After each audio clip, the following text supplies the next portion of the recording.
what are all the different types of policies, right? So policies, there are four main types.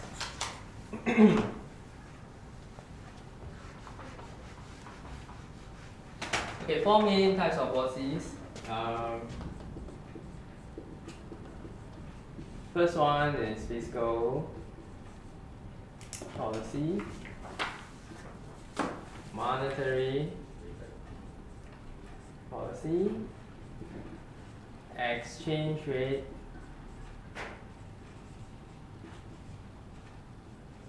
and supply side. Now, you can think of policies as like levers, buttons that the government can press, to activate certain things. Now, for every one of the policy, there are actually two buttons to press. What do you mean by two buttons? Let me tell you what they are first. Okay, so fiscal actually comes from the word government. So basically here, you can either increase or decrease government expenditure. Right, so the two buttons is like, okay, I want to increase, then you press this one. Or you decrease, then you press this one. Okay, next, monetary policy has got to do with interest rate. So same thing, what are the two buttons? You can either increase interest rate or you decrease interest rate. Okay, this is an overview. Next, exchange rate, same thing, two buttons. Your currency, you can either appreciate or you can depreciate. Alright?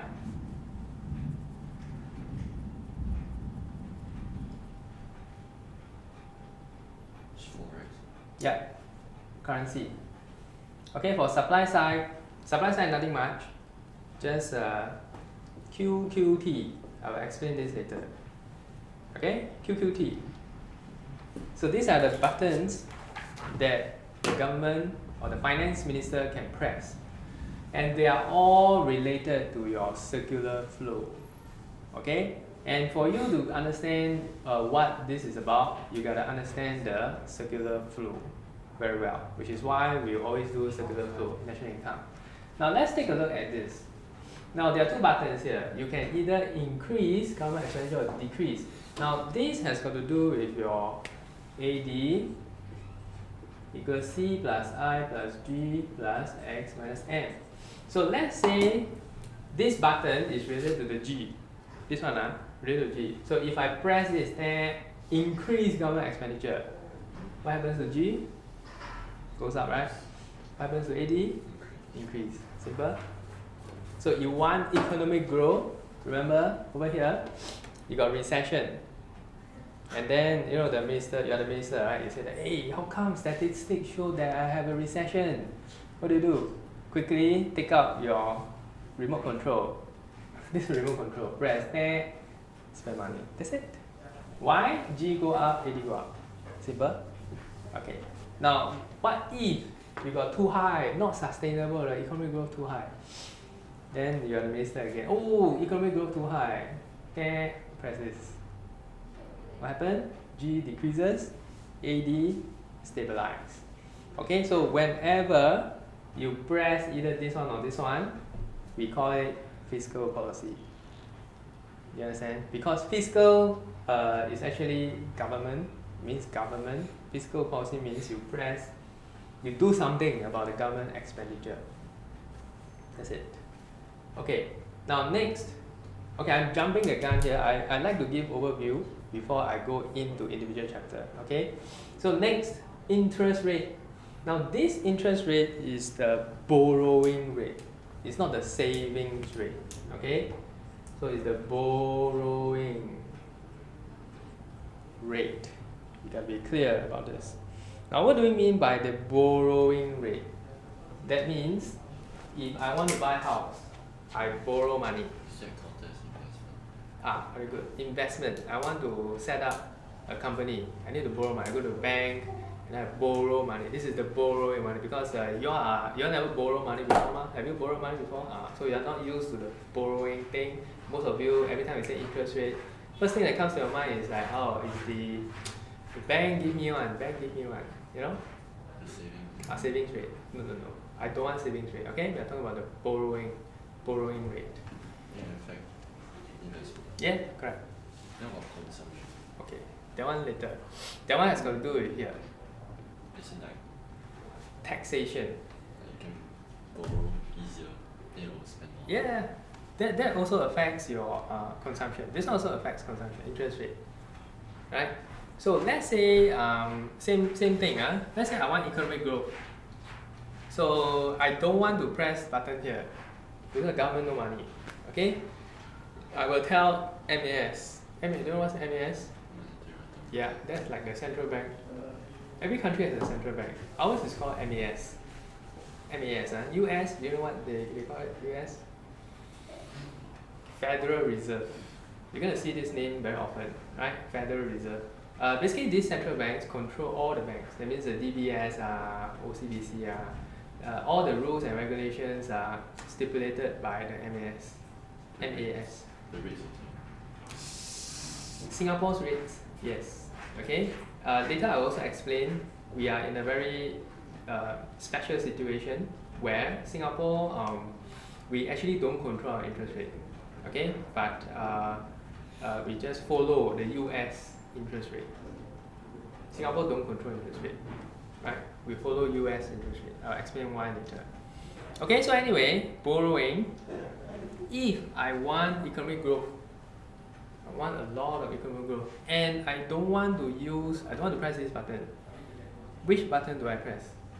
Increase interest rate or decrease interest rate? Take note, this is the borrowing rate. Borrowing. decrease.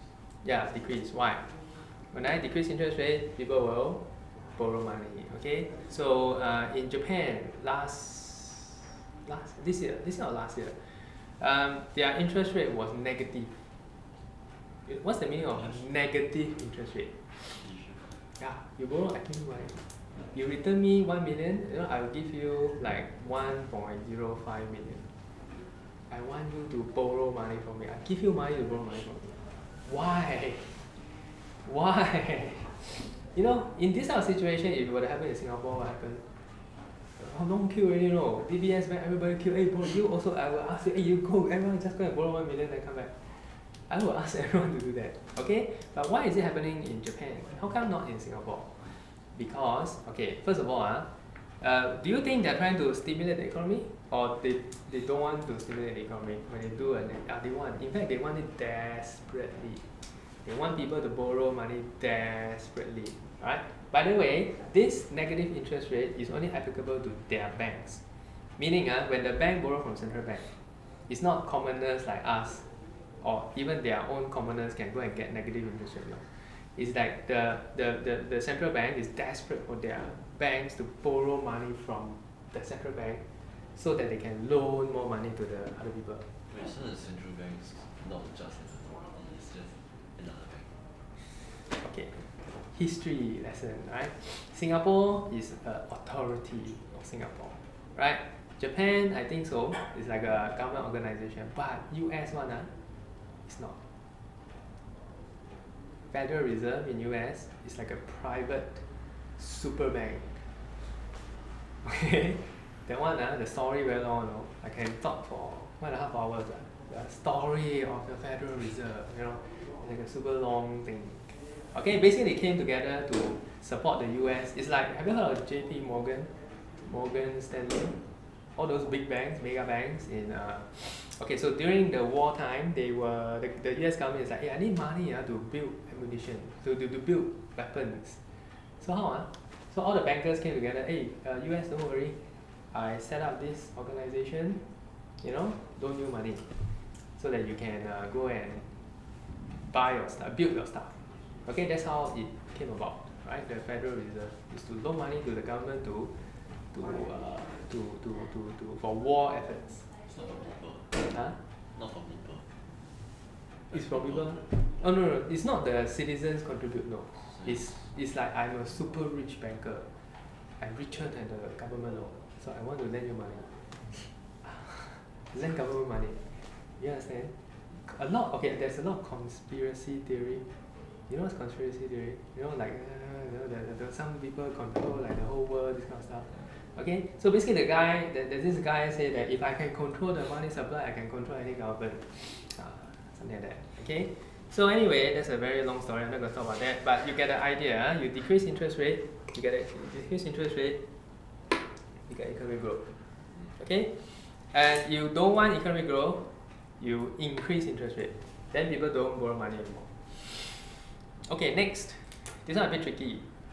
Exchange rate. If you want economic growth, which button do you press? Appreciate or depreciate? Which related to the expense, Correct. then you wait, X is what? Export. This one a bit tricky.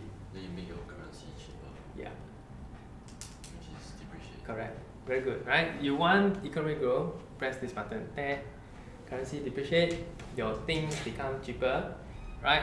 People will buy the stuff. Okay, now supply side, QQT. What's QQT? Quality, quantity, technology. Now, so far, these three is related to your AD. Correct? Because every button you press affects the AD. This one, press the button, right? Affects the AS. Right? So that's why I have to explain this first before we go into the graph. Because if I don't talk about all this, we talk about graph, it's just looking at lines, you don't know what's going on. Okay? So what is this QQT? What's QQT? Quality, quantity, and technology. Now, when we talk about supply, what do we mean by supply of what? Supply of supply is like your resources. Let's say Singapore. What do we have? Human resource, right? So it's the quality of the human resource. It's not the goods. No. The resource that's used to meet the demand. The resources used to meet the demand, right? The supply. So the quality, is it important?